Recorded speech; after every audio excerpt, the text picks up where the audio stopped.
Here are some images of the first stick basket I made. There's no video footage of this because I sold this one for $30 at an art market, so here is footage of the one that we'll be making today. I've given a big shout out to @FromiFamilyToyers2006 for requesting this tutorial because you made up like half my motivation to do this, so I hope you enjoyed the tutorial. I came up with the design for this basket because I had some sticks and they weren't flexible enough to turn into like a primitive woven basket, but they were flexible enough to form into rings carefully. I got my sticks from this overgrown and very vigorous growing bush. I highly recommend going after an invasive species if you know of one, like honeysuckle, and I use these orange loppers to cut the sticks off. So here you can see I have sticks of a few different thicknesses and lengths. You will want some thinner ones for your smaller rings, which you'll see later, and then I'm just scraping them with my sleeve to clean off the little twigs on them.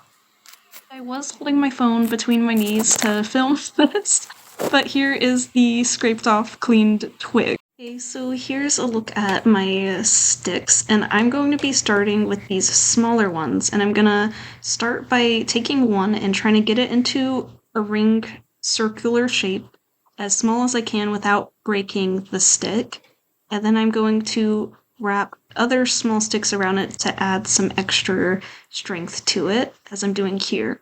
And it doesn't matter if it's not this small, if it has to be a little bigger, that's totally fine. I would say just try to get it as small as you can, and this is for the base part of our basket. Okay, so my smallest one is done, and now I'm just going to use it to look at while I'm making my next one, which I just want to be a little bit bigger than the smallest one, because it'll be like think of it as being the next row in our circular base of the basket. So here I am twisting the stick around itself. I'm leaving this footage in just for anyone who did not play with sticks like this as a child. I'm sure many of us did though, so we're just twisting it into a circle and being very careful not to break the stick. I definitely broke some sticks while I was doing this. These sticks really aren't the most flexible ones. So there's the next one, and here I am starting the next one, and you'll just be repeating this process until you have your base of your basket as wide as you want it. Okay, so here I am adding a fourth one for mine. And now I'm making sticks that are the same size, which will be the walls of the basket, so building the walls up. And you can see that right there. So here's the yarn I decided to use. It is a stiff yarn, and I think that helps with the basket, but I think you could try a softer yarn. This is 100% flax linen. It recommends a larger hook than we're going to be using though, and here's kind of an idea of what the texture is. You can kind of see on the camera how rough this yarn is. Let's look at this darker one. It's like the kind of yarn that will give you rug burn on your finger, but we're gonna use, I think last time I used a 2.5mm hook with this yarn, so we're gonna try that, and I'll be doing the main part of the basket in this white, and then I'll be doing the lid probably in brown because I'll be doing plants or mushrooms on top of the lid.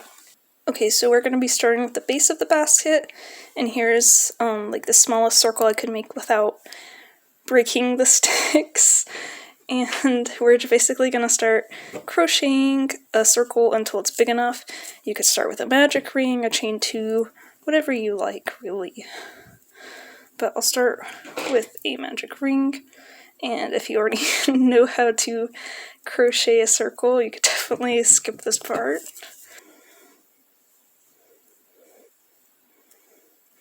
So I'll be starting with 6 single crochets into a magic ring. There's 1, 2, and 6. And I'm going to tighten up this magic ring. And then I'm choosing to join at the end of each round. So the easiest way, because this yarn is so stiff, is to join to that first single crochet and then chain 1 and make 2 single crochets still in that same single crochet that I joined to. And that's just because it's a little difficult to get into the chain 1 with this yarn. So then I'll make 2 single crochets all the way around.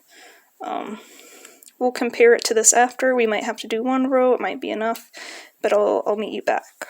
Okay, I have done 12 single crochets around, and I'm gonna look at it in comparison to the circle and decide, yeah, I think I want to do 1 more row before I start crocheting around the first ring, so I'll meet you after that. Okay, I just have a circle with 3 rows. I just did 18 single crochets around, still joining at the end of each round, and now my circle is about this big. It really just needs to be close enough, you know? This is a very laissez-faire approach to crocheting a basket out of sticks. So now we're going to start crocheting around our first ring of sticks, also the smallest sticks, so I'll just be inserting my hook and going around the stick and single crocheting. And then, yeah, let me get this loose thread out of the way. Okay, so I'm gonna make 1 single crochet in the next stitch. In the next stitch, I'll be making 2 single crochets, following that same increasing circle pattern. So it would be 2 single crochets in this stitch, and then 1 single crochet in the next 2 stitches.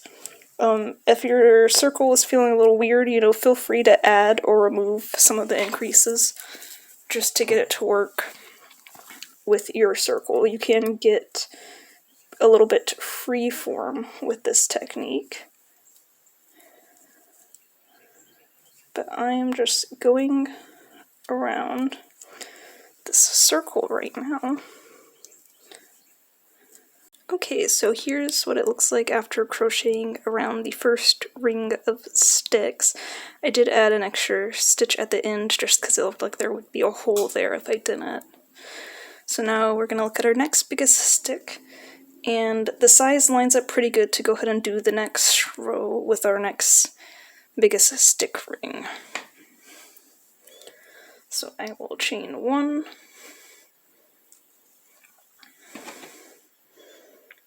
I'll get to this stick, and we're going to start single crocheting around it just like we did for the first row. So I'll make a single crochet, another single crochet, then a third 1 single crochet. Now in the next one I'm going to go ahead and do 2 single crochets.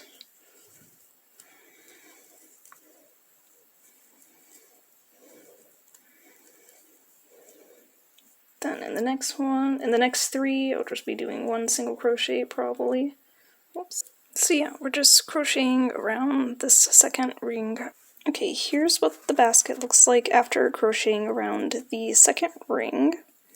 And now this is in comparison to the next ring. I'm looking at this, and with this amount of space between the two, I think I want to do a row of just single crochet before I go around this ring.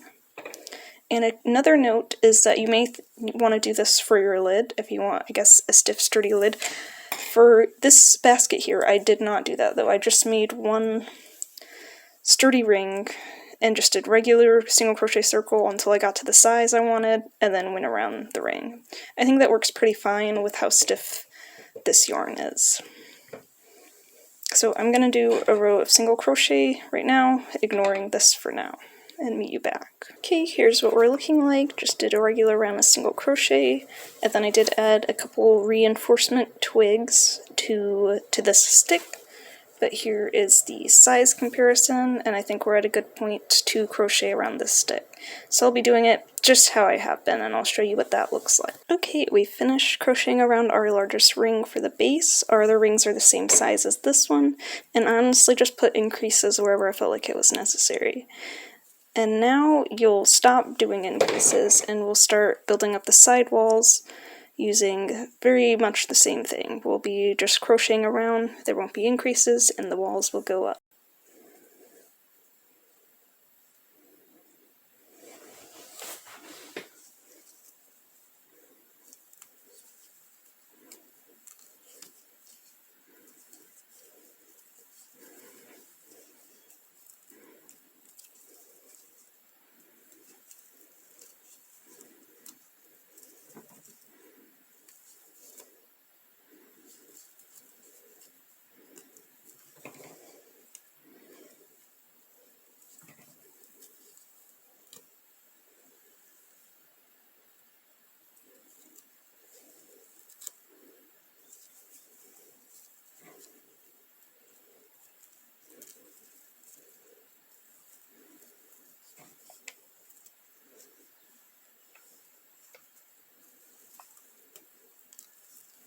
And here's what it will look like after your first wall is crocheted around. Your first looks like this. You can kind of see the wall starting to build up. I would grab the next stick and repeat the process of just crocheting around it. The first one feels like the most awkward, but it should start feeling more normal now that we're on the second one. Okay, here's what it looks like after doing a second wall row.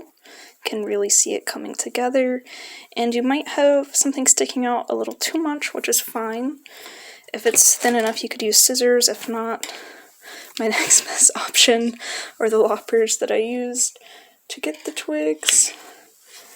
And I think a little pieces sticking out adds to the vibe.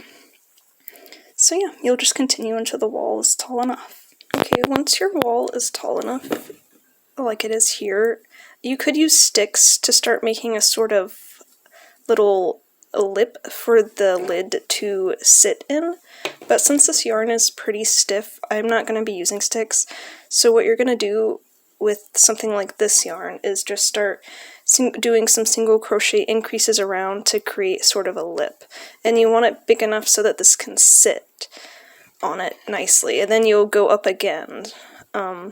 I know we gotta see what that actually looks like. So what I would recommend doing is go ahead and making at least this part of the lid. I will be using this color, and just this ring I'll be using for the lid. I'm just gonna make a circle with this yarn, and once it's big enough, we'll be attaching it. Okay, I've done 7 rows of single crochet for this circle, and here's how it looks compared to my little stick ring.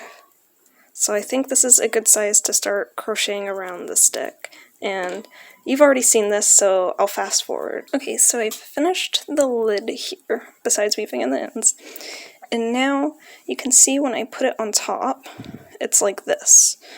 So with our white yarn and our basket, I'm going to need to do a few rows of increased single crochets.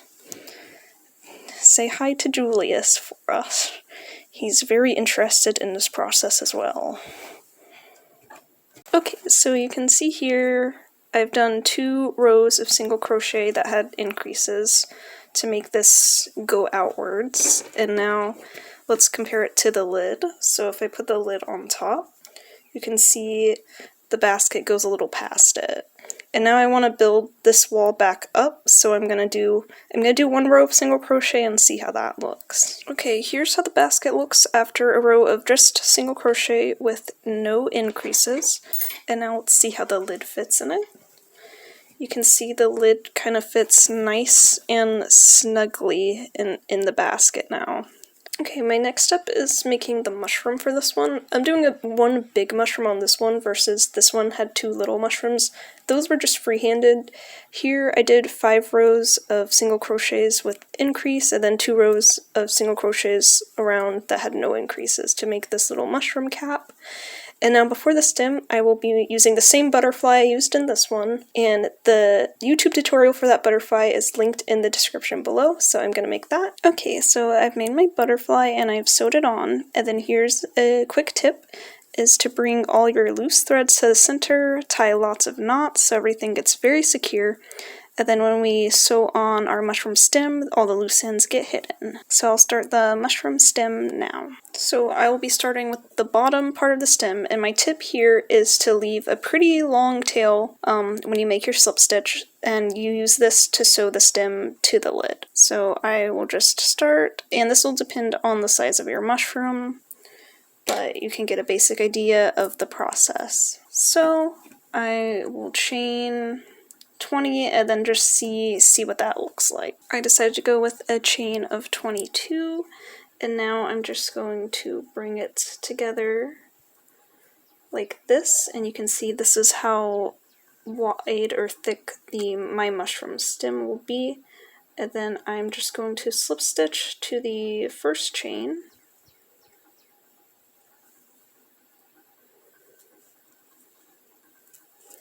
And then I will just chain one and single crochet all the way around. And then as you are doing this, you just decide, freehand where you want to put, if you want to decrease the stem, start making it thinner when it gets tall.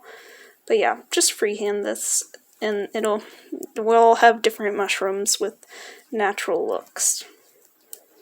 So I'll meet you back when I'm done with this. Okay, here's my mushroom stem now, and I basically did just 3 rows of single crochet, and then I started doing 1 decrease every other row to get a very slight narrowing effect. And I did that until I had 15 stitches left at the top.